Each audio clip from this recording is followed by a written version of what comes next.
Bienvenidos a Vértice Internacional, soy Rina Musal y me da muchísimo gusto saludarlos desde la Cámara de Diputados. Hoy les presentamos un programa sobre la cumbre de la APEC en Perú, el Foro de Cooperación Económico Asia-Pacífico que se reúne en Lima los días 19 y 20 de noviembre.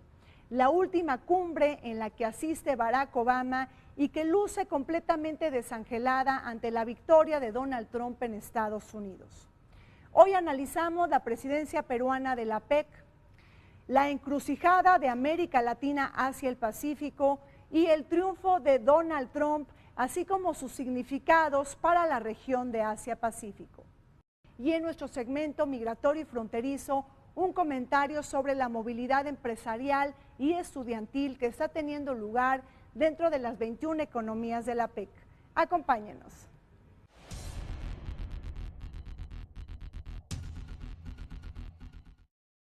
El Foro de Cooperación Económica Asia-Pacífico, APEC, fue establecido en noviembre de 1989 como respuesta a la creciente interdependencia entre sus 21 economías miembros. Australia, Brunei, Canadá, Chile, República Popular China, China Taipei, Corea del Sur, Estados Unidos, Filipinas, Hong Kong, Indonesia, Japón, Malasia, México, Nueva Zelanda, Papúa Nueva Guinea, Perú, República de Rusia, Singapur, Tailandia y Vietnam. Países que buscan generar una mayor prosperidad para sus habitantes, promoviendo un crecimiento balanceado, inclusivo, sostenible, innovador y seguro, acelerando la integración económica regional. APEC es la única agrupación intergubernamental relevante en el mundo que promueve el libre comercio y la cooperación económica, operando sobre la base de compromisos no vinculantes, diálogo abierto y respeto igualitario para todos los participantes.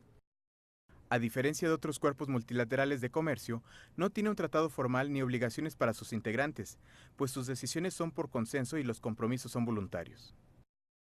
La visión de APEC es conocida como los Objetivos de Bogor, por ser la ciudad de Indonesia donde se hizo la declaración en 1994 y que plantean alcanzar la liberación y facilitación del comercio e inversión al 2010 para las economías desarrolladas como Estados Unidos, Japón, Canadá, Australia y Nueva Zelanda, y al 2020 para el resto de las economías en desarrollo. Asimismo, APEC trabaja de manera progresiva para crear un ambiente seguro para el movimiento eficiente de bienes, servicios y de personas en la región.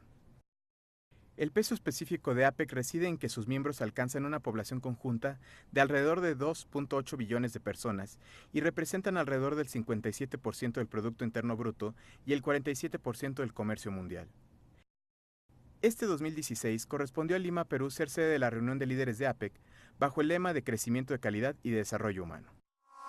El siglo XXI suele denominarse el siglo del Pacífico, el centro de gravedad económico más importante de nuestros días, que está conformado por las economías más grandes del mundo, Estados Unidos, China y Japón. Recordemos que el mundo dejó de ser eurocéntrico para dar el gran salto hacia el Pacífico, un salto que hoy se pone en entredicho ante los signos de la desglobalización, el nacionalismo económico y el proteccionismo que se han dejado tocar por el Brexit, la victoria de Donald Trump en Estados Unidos y los partidos euroescépticos en el viejo continente. Un cóctel que está amenazando el consenso a favor de las economías abiertas. Por cierto, un mensaje también peligroso para el gigante asiático, China, quien debe de colocar sus exportaciones al mundo y quien necesita del sistema multilateral del comercio. El siglo XXI se ha denominado como el siglo del Pacífico y ahí están gravitando los centros económicos con las economías emergentes e industrializadas. Y aquí, embajador, le quiero hacer la pregunta, ¿cuándo dejó el mundo de ser eurocéntrico para dar ese salto cualitativo hacia el Pacífico? El siglo XIX perteneció un poco al Mediterráneo, fue el área de influencia. El XX fue el Atlántico y que el XXI es el siglo eminentemente de la cuenca del Pacífico. Es un proceso. Hay convicciones de poder llevar un desarrollo porque hay una amplitud, representa volúmenes del 45% de la economía mundial. Y el Perú llegó a tiempo. Bueno, ya estaban incorporados plenamente a nivel de América Latina, México y Chile. Fuimos los últimos en incorporarnos y son los 3 países de economías latinoamericanas con una identificación en los mercados, en la capacidad de hacer buenas asociaciones. En términos generales, para el mundo, yo creo que todavía debemos de esperar un poco de tiempo para ver hasta qué punto las instituciones estadounidenses son capaces de acotar a un individuo peculiar como lo es el señor Trump. Y esto me parece importante porque yo señalaría que el Partido Republicano al final apoyaba con reticencias o con una minoría abiertamente al señor Trump, y que el Partido Republicano va a dominar las dos cámaras del Congreso y por lo tanto tendría mecanismos para acotar la conducta política del señor Trump. Y si no, pues bueno, sí, el futuro podría ser un tanto oscuro para Estados Unidos y para el resto del mundo. En efecto, Asia-Pacífico se ha convertido en el epicentro de la economía mundial y uno de los elementos que se esgrimaban y se definían era pues el papel, diríamos, facilitador de los Estados Unidos. Por muchos años fue el gran mercado receptor de los bienes y servicios que se producían en Japón, en la misma Corea, en la misma China, diríamos, y en su conversión, diríamos, de este último país en la gran fábrica mundial. Pero, digamos, estos espacios no solamente generaban, diríamos, una acción de interdependencia económica, sino también las piezas del ajedrez en términos geopolíticos se estaban moviendo. Una de las acciones y respuestas, podríamos decir, que pueda generar una actitud neoproteccionista más hacia adentro, diríamos, como lo hizo Estados Unidos en el periodo de entreguerras, ¿no? Sería pues favorecer el proceso de la expansión y ponerle, diríamos, a China un espacio de incidencia mucho más abierta, no solamente en lo económico, sino también en lo político. Otro aspecto importante a resaltar es que Estados Unidos siempre había jugado el papel de contención, ¿no? Siempre había estado ahí en términos de seguridad, en términos militares. El dinamismo de Asia-Pacífico ha encontrado terreno fértil con la creación de la APEC, un organismo paraguas. El Foro de Cooperación Asia-Pacífico como principal motor para liberalizar el comercio y facilitar la inversión.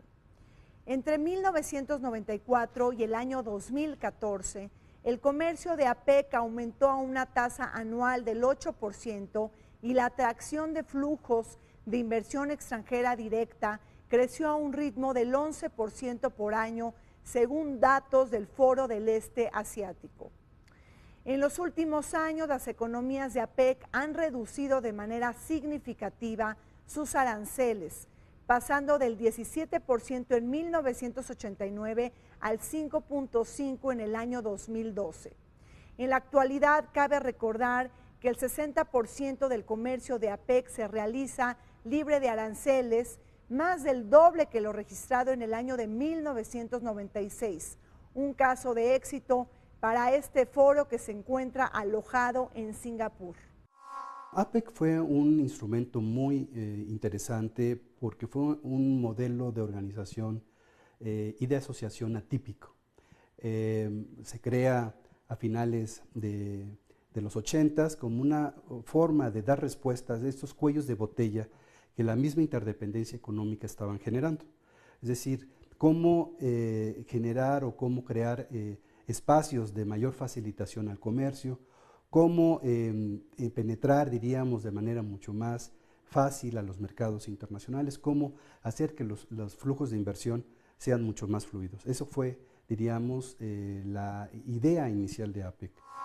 Posteriormente, justo en el periodo de Clinton, de William Clinton, en 94 se va a inocular el germen de la liberalización económica. Y este germen, según los especialistas, tuvo dos lecturas. Por un lado, pues convertir a APEC como este espacio que permitiera, ante los problemas que han implicado históricamente las negociaciones multilaterales de comercio, que fuera un referente regional que permitiera posteriormente elevarlo a la escala global y tener, diríamos, una mayor facilidad en este tipo de negociaciones.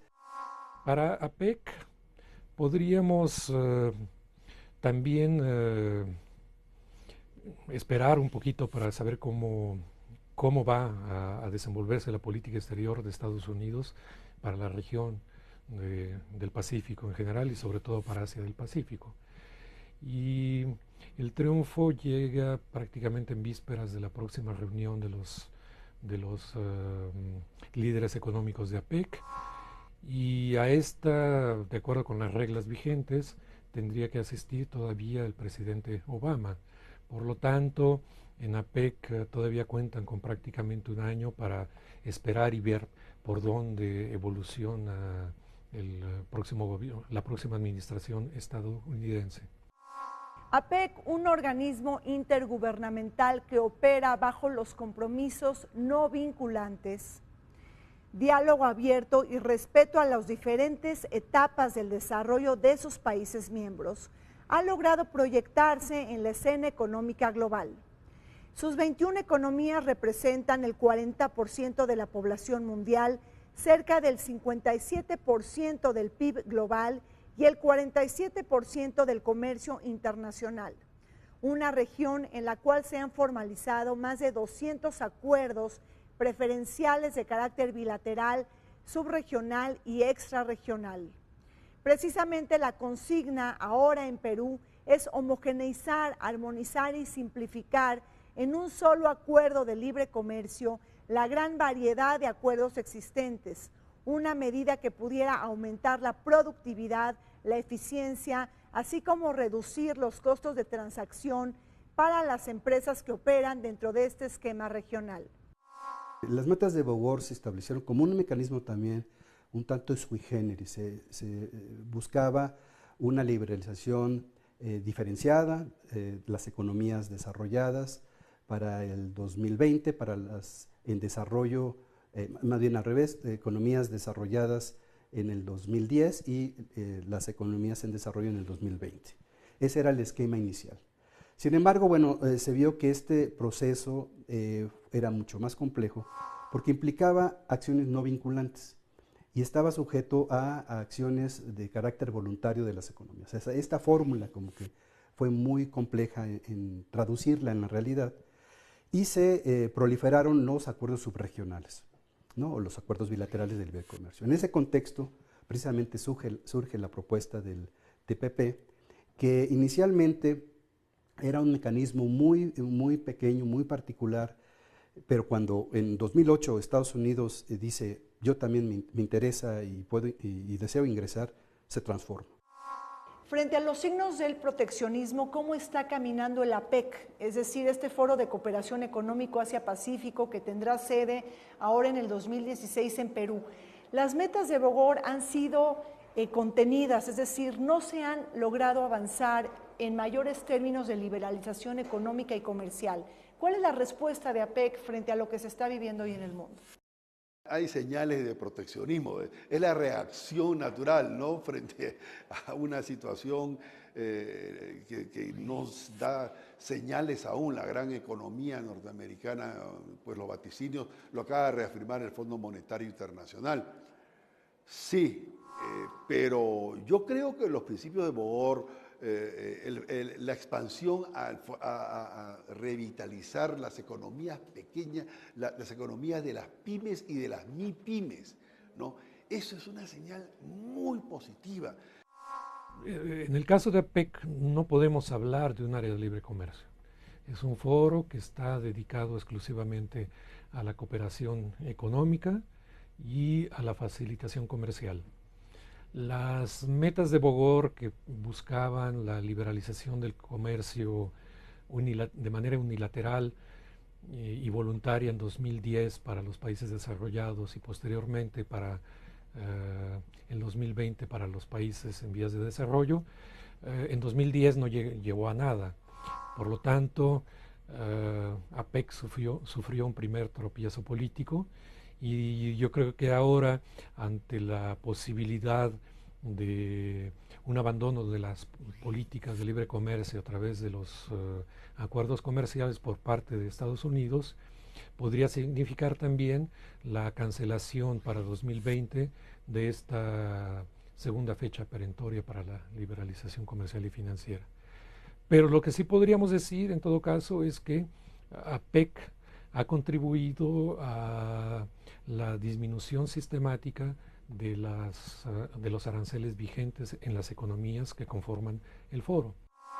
Ante el poco avance en la consecución de las metas de Bogor, de alcanzar la liberalización económica y comercial entre los 21 países miembros, la lucha por la supremacía y hegemonía del Pacífico pasaba por los pasillos de la desunión.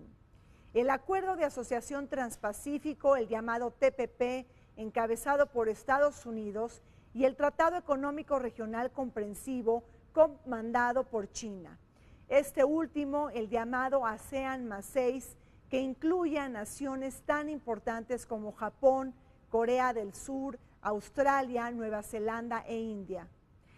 Esta dinámica, contrapuesta por los dos megaproyectos económicos y rivales, se pone en total cuestionamiento ante la llegada de Donald Trump en Estados Unidos, el TPP que yace muerto ante el nuevo inquilino de la Casa Blanca. Este momento nos induce también a replantear cosas que son primordiales. Tenemos que decidirnos a que no podemos ser meramente exportadores de materias primas. El nivel de industrialización que ustedes han logrado, que Argentina, que Brasil, que Chile han logrado, tenemos otros países que estimularnos fuertemente. Yo he vivido un quinquenio en el Asia. Yo vi cómo la economía de la ASEAN, que son 600 millones, la mitad de China, pero con un territorio menor, donde tienes tú el milagro de Vietnam y todas las economías de los tigres asiáticos funcionan, pero mire el nivel de industrialización con que cuentan con un nivel significativo de industrialización. Eso nos hace falta a nosotros. Seguimos. Yo me acuerdo de mis primeras misiones vendiendo los pellets de cobre, la harina de pescado, el aceite de harina de pescado, zinc, estaño, pero como materias primas. Tenemos que salir con valor agregado, damos mano de obra. Se había logrado hacer una negociación de un acuerdo de nueva generación que incluía servicios, incluía una agenda mucho más comprensiva y se buscaba en ese sentido ser un referente. En este marco, en la reunión de APEC en el 2014 en China, hay una suerte de tensiones entre China y Estados Unidos y los otros países que buscaban cómo generar propuestas para escalar hacia la liberalización comprensiva en Asia-Pacífico, y se va a proponer un grupo para estudiar las alternativas, incluyendo como una opción el TPP, pero también la propuesta de China del famoso ASEAN+6 o de la Asociación Económica Comprensiva Regional. Estos dos mecanismos, ¿verdad?, van a ser sujeto de una revisión cuyo informe se va a presentar en la Cumbre de Líderes en la próxima reunión en Perú.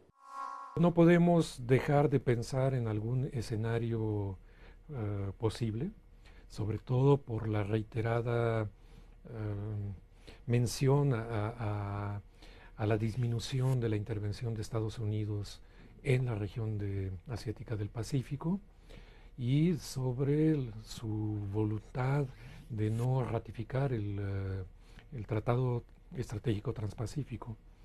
Y yo creo que en las condiciones actuales un posible retiro, una disminución menos decisiva de Estados Unidos en materia de la promoción del libre comercio podría tener como resultado la consolidación de los procesos de integración regional en Asia del Pacífico. Son procesos que ya llevan una lógica completamente independiente de la política estadounidense y ante un cierre relativo del mercado de América del Norte podría ser positivo para consolidar el mercado interregional en Asia del Pacífico. En la cumbre de la PEC que tendrá lugar en Perú se despedirá el liderazgo del actual presidente de Estados Unidos, Barack Obama. Una reunión en donde se va a presentar un estudio para crear una única zona de libre comercio en Asia-Pacífico.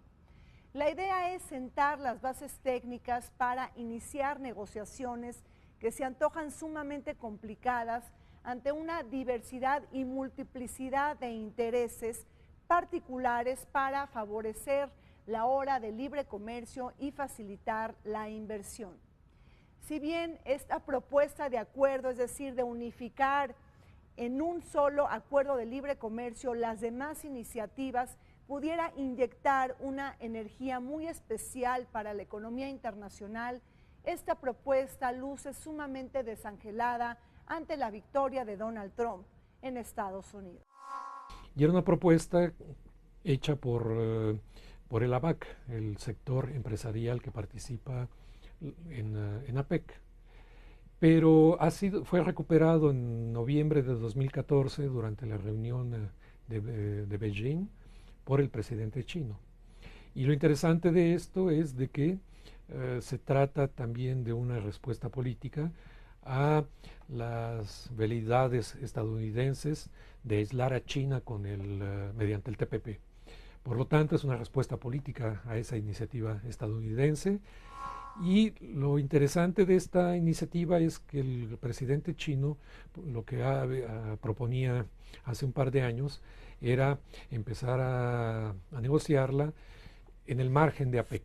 APEC es un foro de cooperación económica donde las decisiones, los acuerdos establecidos entre los gobiernos no son vinculantes, por lo tanto no implican ninguna obligación. Y en ese sentido, el presidente chino buscaba mantener ese carácter laxo de APEC, pero en paralelo buscar la negociación de ese acuerdo propuesto por el sector empresarial.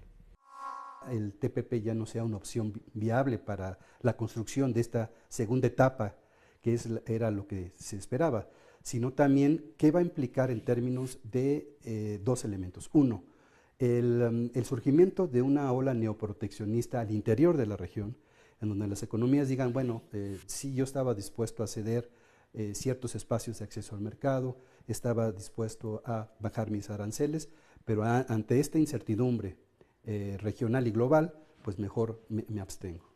Y dos, que puede ser un espacio obviamente capitalizable para los intereses comerciales de Beijing, que digan, bueno, si ya la opción 1 ya no va a funcionar, aquí está mi propuesta, que puede ser, digamos, ampliada si es que lo consideran, no solamente ASEAN más 6, sino también pues, se pueden incorporar otros miembros de APEC, pero ya, digamos, el liderazgo y el que tuviera ya esta visión, diríamos, en términos de la creación y del seguimiento del proyecto, pues sería China.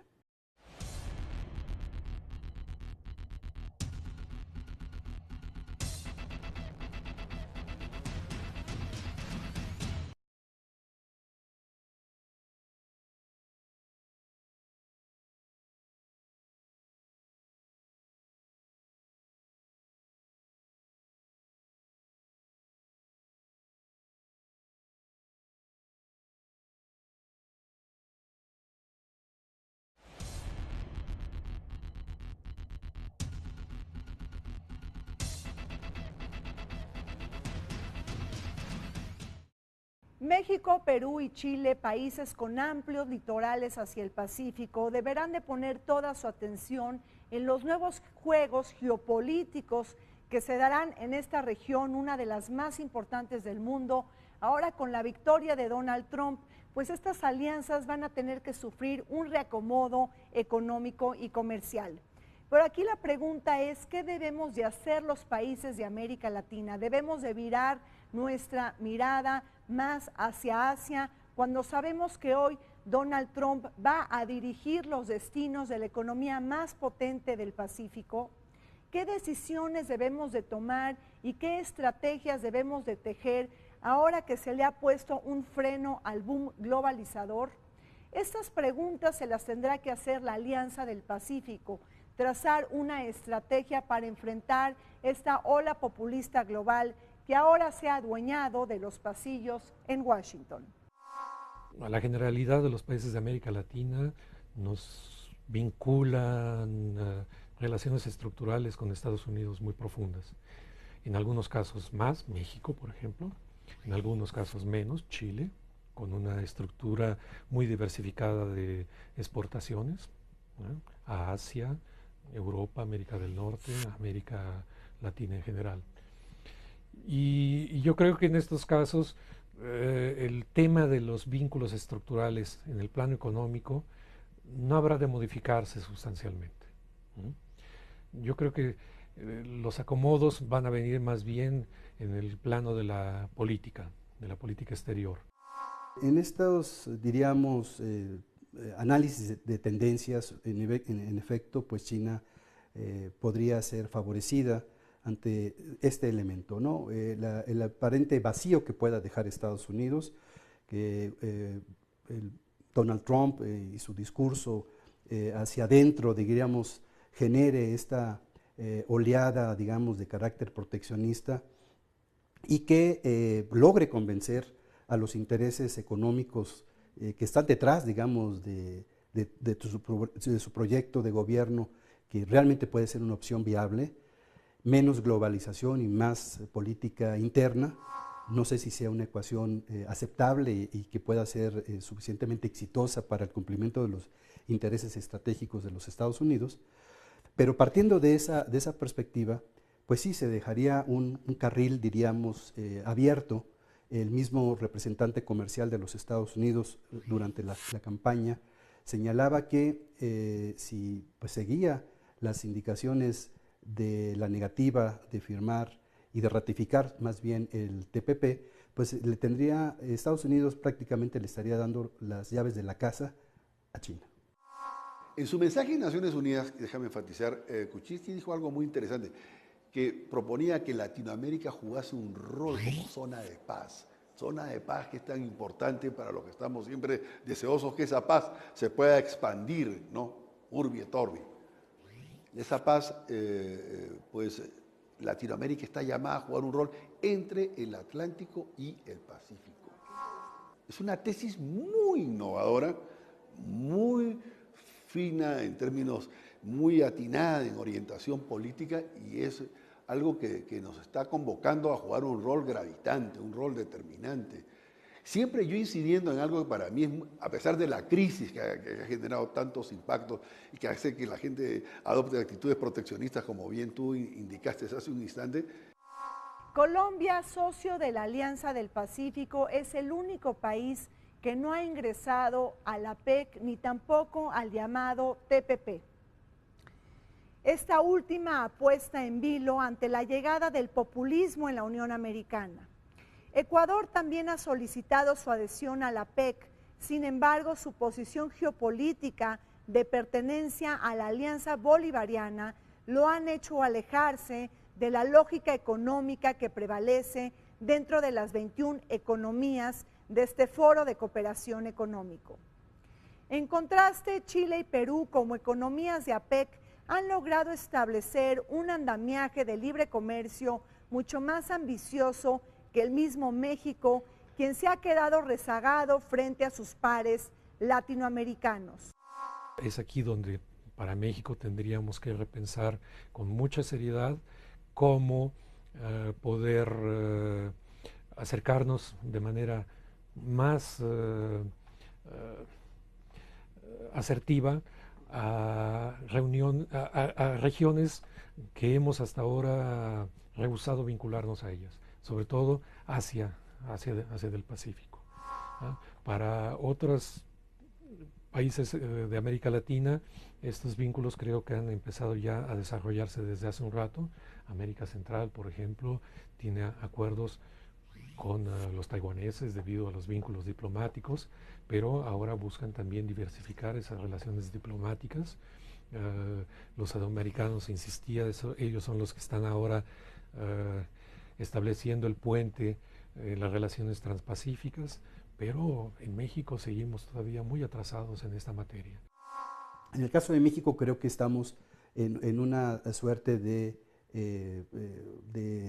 dos fuerzas encontradas. Por un lado, esta necesidad en términos de mantener nuestra relación prioritaria con los Estados Unidos, que obviamente va a haber modificaciones y nuestra estrategia debe cambiar.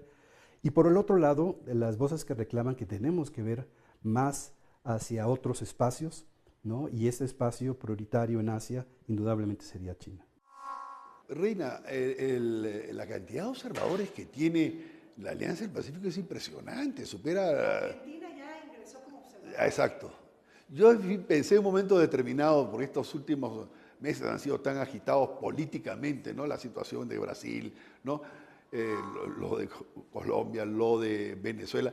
Pensé que podría ser el puente, ¿no? Que nos aproximase paulatinamente. Está llamado. Yo creo que es una situación que no hay que ser saborí para poder sentir que tendremos que llegar a un fortalecimiento, a generar puentes que tanto se necesitan en la vida. APEC ha servido como una plataforma para potenciar las exportaciones de América Latina en la región de Asia-Pacífico. Además, también para suavizar el camino en aras de alcanzar tratados de libre comercio con China.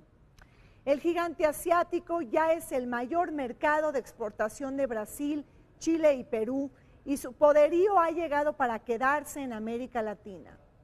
Sin embargo, nuestros países deben estar pendientes de cómo se va a lidiar con la rivalidad sino-estadounidense dentro de Asia-Pacífico, una disyuntiva que seguramente escribirá un nuevo capítulo con la furia populista, el fin de un ciclo globalizador, así como con la llegada de políticas proteccionistas y sentimientos más nativistas.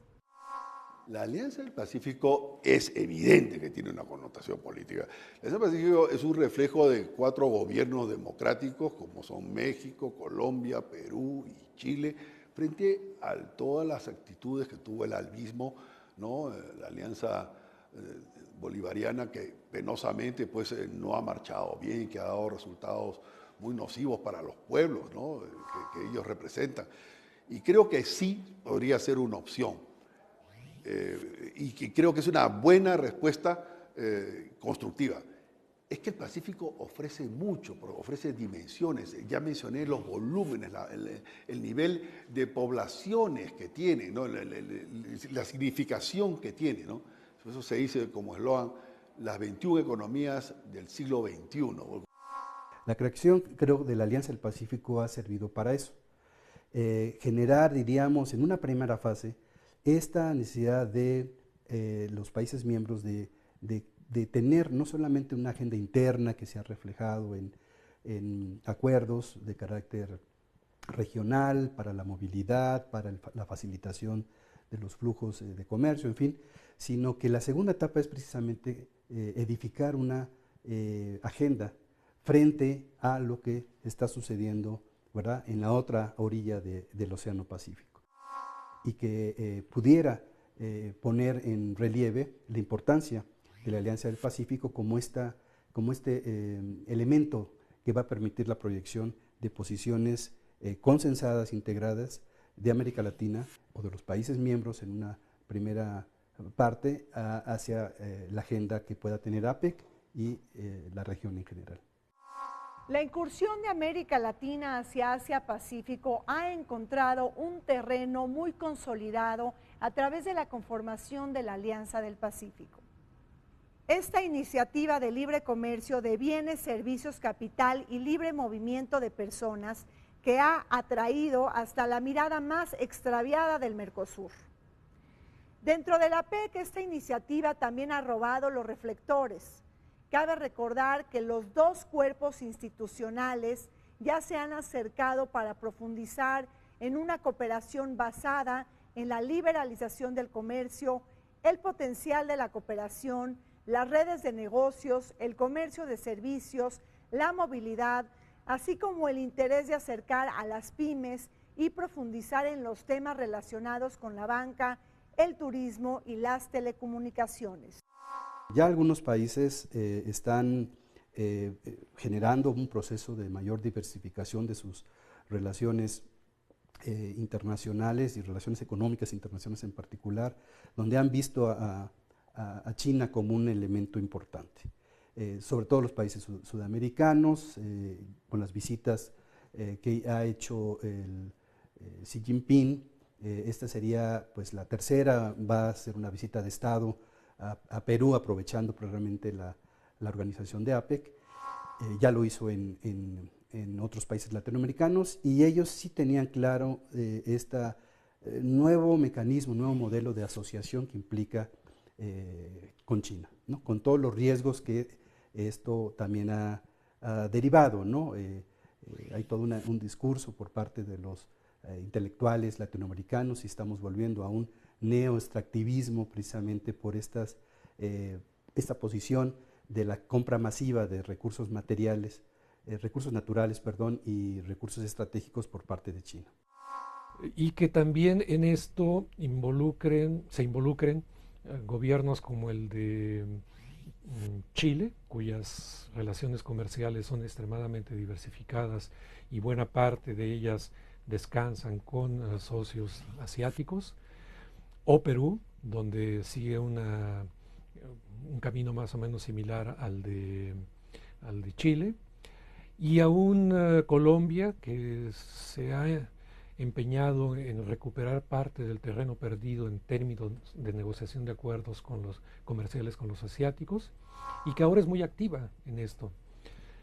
De tal manera que los socios de México en la Alianza del Pacífico podrían sí volcarse a la participación de un área de libre comercio en la cual no estaría incluido, por voluntad propia no estaría incluido el gobierno de Estados Unidos, y por lo tanto los socios estadounidenses en el Telecán, México y Canadá, podrían quedar aislados y podrían también provocar una crisis en un proyecto tan reciente como es la Alianza del Pacífico.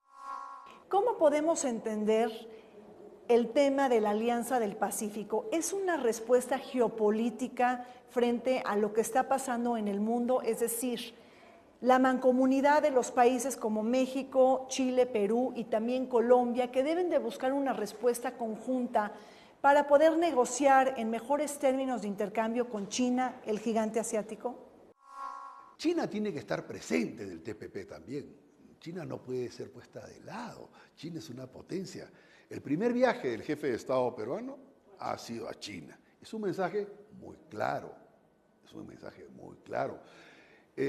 Importante que la creación del banco, el Banco Asiático de Inversión en Infraestructura, el BAI, así es que es muy importante, nos abre muchas potencialidades también, que son muy convenientes y muy oportunas, porque Perú requiere, se ha vislumbrado, se ha cotejado in situ y se ha examinado bien los costos que se llevaría, lo que supondría hacer los ferrocarriles desde Brasil hacia la costa peruana, y los costos son elevados, mucho más elevados de lo que se estimaba. América Latina experimenta un regionalismo fragmentado que no le ha permitido alcanzar la anhelada integración económica y comercial. Precisamente lo que hemos visto en las últimas décadas es que pesan más los criterios políticos y las cargas ideológicas que los fundamentos del pragmatismo económico y comercial. En ese sentido, y ante la furia populista global, es que América Latina debe de trabajar para facilitar el proceso de convergencia entre sus principales brazos económicos y comerciales, es decir, la Alianza del Pacífico y el Mercosur, justamente en un momento en donde el Mercosur está perdiendo la brújula ante la llegada de nuevos gobiernos de derecha conservadora.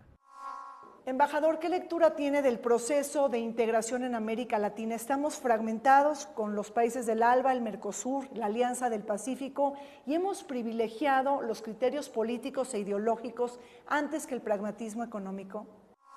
Yo soy creyente eminentemente en el pragmatismo, lo que sea beneficioso, que la integración no sea pues panaceas, quimeras, etéreas, sino que sea pues realmente concreto, que el hombre de a pie, que es el usuario, la población, sienta los beneficios, tránsito, conexiones, integraciones binacionales, en fin,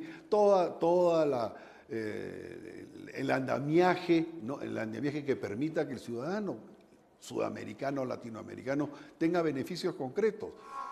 Hay señales ya de que Mercosur se está repotenciando, han comenzado, se han reunido los presidentes, han ido a los principios fundamentales de lo que fue antes. Hubo una carga ideológica que es innegable, eso ha estado muy cargada las tintas por ahí, pero es Argentina, Brasil y Paraguay que están con esa dinámica en estos momentos. A la par, en el caso andino también ha habido, pues, la comunidad andina ha estado bastante parsimoniosa, por decir algo al respecto, pero sí la insurgencia de lo que es la Alianza para el Pacífico da señales muy vitales de este compromiso, ¿no?, de poder hacer. La proyección hacia la cuenca tiene enormes resultados, va a tener mayores resultados. Sí, una de las características más importantes de APEC y de la misma región de Asia-Pacífico es la diversidad. Y eso, hace muchos años, un importante eslogan que señalaba a APEC era cooperando ante la diversidad, ¿no? Diversidad cultural, diversidad religiosa, diversidad económica, ¿no? Encontramos en el mismo APEC pues, grandes potencias, ¿no?, en términos de su participación en el Producto Mundial, como China, como Japón, como Estados Unidos, y pues ciudades o microestados, digamos, como Brunei Darussalam, un sultanato que participa y en donde, bueno, pues podemos ver las diferencias en ese sentido, en diferencias políticas. Y creo yo que el APEC en ese sentido ha podido ser este pegamento que ha permitido generar una convocatoria ante las diferentes economías que participan y decir, bueno, tenemos que reunirnos, tenemos que discutir cuáles son nuestros temas, no solamente a nivel regional, sino tenemos que ver también qué esto está sucediendo a nivel global y cómo esto implica o cómo puede impactar a la conducción de las metas que nosotros tenemos. Cerca del 60% del comercio total de Asia del Este y Asia del Sureste se desarrolla en el mercado intrarregional. Estados Unidos ha dejado de ser un mercado con la importancia que tenía en el pasado. La Unión Europea también, en la medida que la Unión Europea tiende a concentrarse sobre su propio mercado regional. Entonces, para los países asiáticos, la no participación de Estados Unidos en un proyecto como el TPP implicaría una mayor libertad para seguir fortaleciendo el mercado intrarregional y por lo tanto reducir los vínculos con Estados Unidos y los países de América del Norte. Perú será por segunda ocasión país anfitrión de la cumbre de la APEC, un reconocimiento a una de las economías más abiertas de América Latina y quien ha sabido mantener esta orientación muy independientemente de los cambios de gobierno. Recordemos que Perú ingresó precisamente a la APEC en épocas de gobiernos de Alberto Fujimori y que esta vocación a favor de los acuerdos de libre comercio ha quedado expuesto con los tratados que tiene firmados con Estados Unidos, con Canadá, con China, con Chile, con México y también con Japón, entre otras economías. Sin embargo, en este contexto y bajo la llegada del nuevo presidente Pedro Pablo Kuczynski, Perú le ha apostado a otra iniciativa estratégica, es decir, ingresar como país miembro de pleno derecho de la OCDE. La OCDE es la Organización para la Cooperación y el Desarrollo Económico, uno de los foros económicos más influyentes del mundo en donde se debaten políticas públicas. ¿Nos puede usted platicar sobre la posibilidad de que el Perú ingrese a la OCDE, una decisión importante para el Estado peruano? Platíquenos por qué. Se ha convertido en política de Estado. Esto tiene ya buenos años que lo han promovido todos los gobiernos con una enorme continuidad, una auténtica política de Estado. El presidente Toledo, el presidente García, el presidente Humala y ahora el presidente Kuczynski han puesto mucho énfasis. Hay como una agenda ya armada, diríamos, heredada por parte del país anfitrión, y el país anfitrión tiene también la obligación de darle un valor agregado, diríamos, un elemento bandera que pueda identificar y que pueda tener su marca. Diríamos, en Perú en particular ha señalado que va a continuar con el tema de las MIPYMES, ¿no? Las pequeñas y las micro, pequeñas y medianas empresas, que es un tema que, por cierto, México propuso cuando se organizó la cumbre de APEC en el 2002. Inoculó, diríamos, este interés y que se ha mantenido y ha estado caminando dentro de la agenda de APEC. El otro tema, que es el valor agregado que aporta Perú en esta próxima cumbre, será la referida precisamente a la seguridad alimentaria, el papel que puedan jugar las industrias agroindustriales, y creo yo que ahí va a haber acciones específicas y recomendaciones que van a estar incluidas en la declaración final de la cumbre de líderes. Entre los países latinoamericanos de APEC, pues México, ya lo hemos visto cada vez más, las capacidades financieras del gobierno son más reducidas y por lo tanto hemos tenido recortes presupuestales, el gobierno se ha endeudado. Entonces, en ese sentido, en nuestro medio geográfico, las posibilidades de crecimiento sostenido, autosustentable, incluyente, son extremadamente limitadas. En cambio, del lado asiático, donde existen recursos financieros en manos de los gobiernos, donde hay capacidades de ahorro bastante importantes, la posibilidad de este tipo de crecimiento sigue vigente. Y entonces, sí hay los principales interesados en promover este tipo de crecimiento seguirán siendo los asiáticos. Perú es una de las economías que ha crecido con mayor ímpetu en las últimas décadas dentro de los países de América Latina. Entre 2005 y 2014 registró un crecimiento promedio del 6% anual.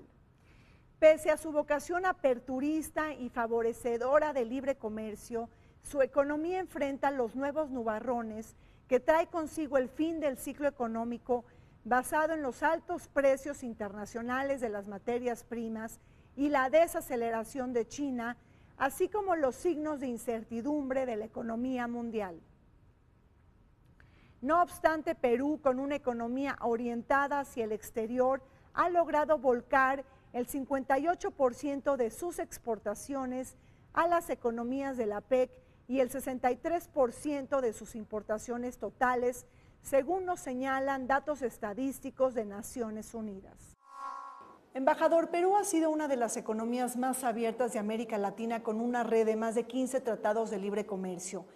¿Cómo se comportará frente a la disyuntiva que hoy se está dando en el mundo del nacionalismo, del aislacionismo y de un mayor proteccionismo? Ahí tenemos la salida del Reino Unido de la Unión Europea y también el respaldo social que obtuvo Donald Trump. El Perú, con el actual mandatario que ha sido ungido por el pueblo peruano en elecciones totalmente democráticas, ha manifestado un propósito de generar empleo, de profundizar la educación y, en términos económicos, formalizar a los sectores menos pudientes para que puedan beneficiarse de lo que es el sistema. El Perú mira con entusiasmo y además hay que ver que eso, si hacemos una visión retrospectiva, nosotros ya tenemos 4 gobiernos sucesivos elegidos democráticamente. Entonces está mostrándose una tendencia y Kuczynski va a perseverar en esa línea con el compromiso de poderles brindar a los peruanos agua, transporte, conectividad, educación, seguridad, la verdadera ciudadanía que requiere un país.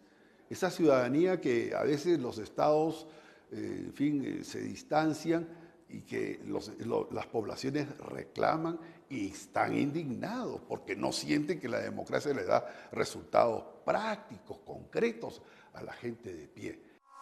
El gobierno mexicano ha tenido una participación muy limitada en los foros de APEC. La agenda del foro se ha ampliado a lo largo del siglo XXI, lo que llevamos de este siglo, y ahora prácticamente los grupos de trabajo abarcan un universo de temáticas muy amplio que implica la participación de múltiples agencias gubernamentales. Ya no es el foro en el cual únicamente participaban los ministerios de Asuntos Exteriores y los de Economía, sino que ahora participan prácticamente todos. Y México ha tenido una participación, sobre todo privilegiando el sector de economía, y en los otros yo creo que ha perdido oportunidades de interactuar con sus contrapartes, tanto de América del Sur como de América del Norte y de Asia del Pacífico. Y en ese sentido, las ganancias me parecen relativamente limitadas para México. América Latina se encuentra en un momento de definiciones. Europa, que ha sido nuestro tradicional referente de ejemplo y admiración, pues ahora camina tambaleante y sumamente inseguro hacia una mayor integración regional. Estados Unidos, con la victoria de Donald Trump, pone por delante el nacionalismo económico, un freno al boom globalizador, así como un rechazo a las políticas de libre comercio. Pero frente a la defunción del TPP o del llamado Acuerdo de Asociación Transpacífico, ¿qué deberían de hacer las economías de América Latina? ¿Ratificar el tratado sin Estados Unidos o más bien hacer un alto en el camino, repensar las medidas que se deben de tomar, sobre todo cuando se materializó el Brexit multiplicado por 10, según lo había anticipado Donald Trump en su campaña política? Nunca había habido en Asia una convocatoria de esa naturaleza donde los líderes de los países miembros de APEC, ahora 21 economías, se reunieran de manera anual a discutir no solamente temas de la región, sino también desahogar aspectos de carácter bilateral. Creo que ese es el gran valor de APEC. Más allá de las agendas y del avance un tanto lerdo que ha tenido en el tema de la liberalización económica. Ya ha habido algunas recomendaciones que han sido públicas en términos de la necesidad de la apertura de los mercados, la necesidad de buscar vías alternas para la construcción del acuerdo comprensivo de libre comercio, pero todavía hay algunas reservadas y seguramente el escenario de Donald Trump va quizá a modificar esto, y esto lo vamos a saber exactamente ya en la declaración final que la cumbre de líderes establezca. El lado que me parece en la actualidad más problemático es la posibilidad nuevamente de que con el retiro de Estados Unidos de la promoción de libre comercio a través de acuerdos comerciales, el proyecto del área de libre comercio de Asia-Pacífico enmarcada en APEC sea un proyecto en el cual los asiáticos sigan trabajando por su lado, en la medida en que, insisto, la integración regional del lado de ellos está muy avanzada. Más allá de que el señor Trump decida limitar su participación, los miembros del foro buscarán que Estados Unidos no se desvincule de ella para garantizar que haya un mecanismo intergubernamental donde puedan ser discutidas los asuntos de interés para todos.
Veamos el comentario de Federico Lamont en materia migratoria y fronteriza, precisamente en este programa que estamos hablando de APEC y de Asia-Pacífico.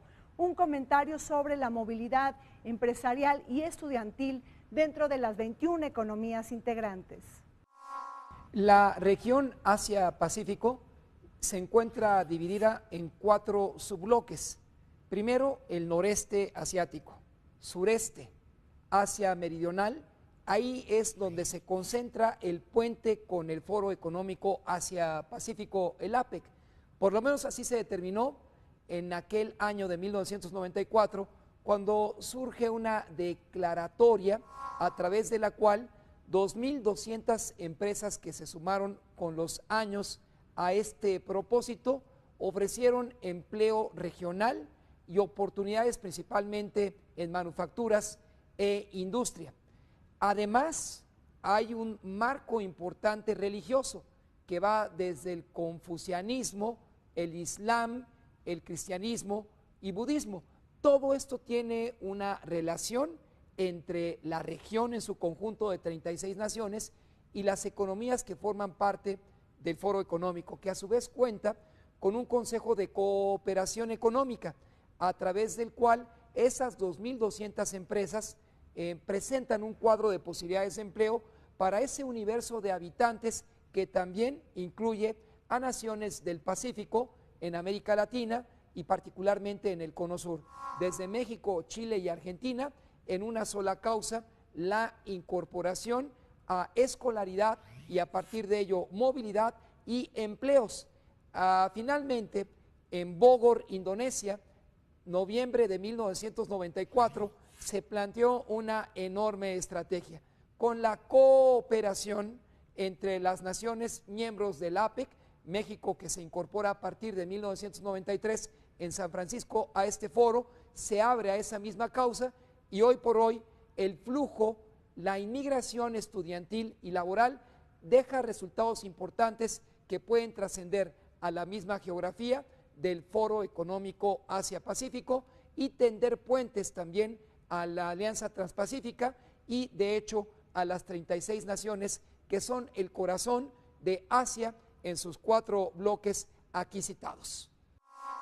Se nos acabó el tiempo en Vértice Internacional. Soy Rina Musali, como siempre les recuerdo que este programa se transmite todos los martes a las 21 horas y en repetición los sábados a las 7 de la noche.